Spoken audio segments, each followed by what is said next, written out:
Ինչ է լինում, երբ մայթը հայտնվում է ինչ-որ մեկի ցանկապատի ներսում։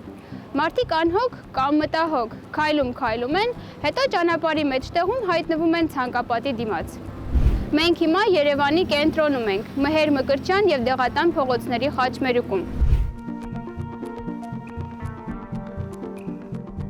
Դեղատան փողոցի մայթի մեծ մասը կառուցված է և ծառայում է իր նպատակին, բայց խաչմերուկին հարող հատվածում մայթը ցանկապատված է կից հողամասի հետ միասին։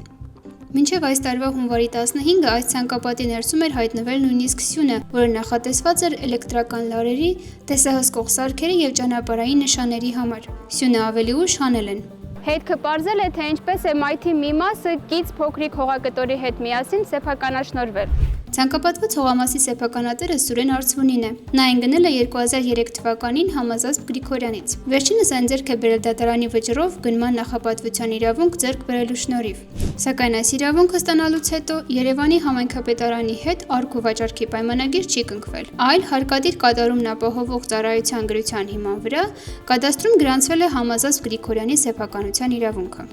Բացի այդ, կադաստրի էլեկտրոնային քարտեզով սեփականաշնորհված հողամասը 85 քառակուսի մետր է, մինչդեռ սեփականության վկայականում նշված է 110 քառակուսի մետր։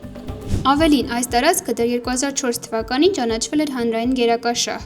Այն պետք է օտարվեր կառուցապատման համար, բայց ծրագիրը գործնական փուլ այդպես էլ չի մտել։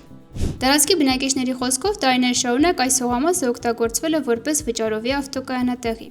Բայց պետական եկամուտների կոմիտեի տվյալներով այստեղ գրանցված հարկ վճարող չկա։ Դեռևս 2025 թվականի նոյեմբերի 27-ին մենք հարցրել ենք քաղաքապետարանից, արդյոք մայթի հատվածը նույնպես ընդգրկված է բարեկարգման ծրագրում։ 2 ամիս անց քաղաքապետարանը ուղարկել է հարցման պատասխանը առանց որևէ կերպ անդրադառնալու Դեղատան փողոցի մայթին։ Քաղաքապետարանը նաև չի մեկնաբանել Դեղատան փողոցի մայթի կից հողամասի հետ ցանկապատված լինելու հանգամանքը։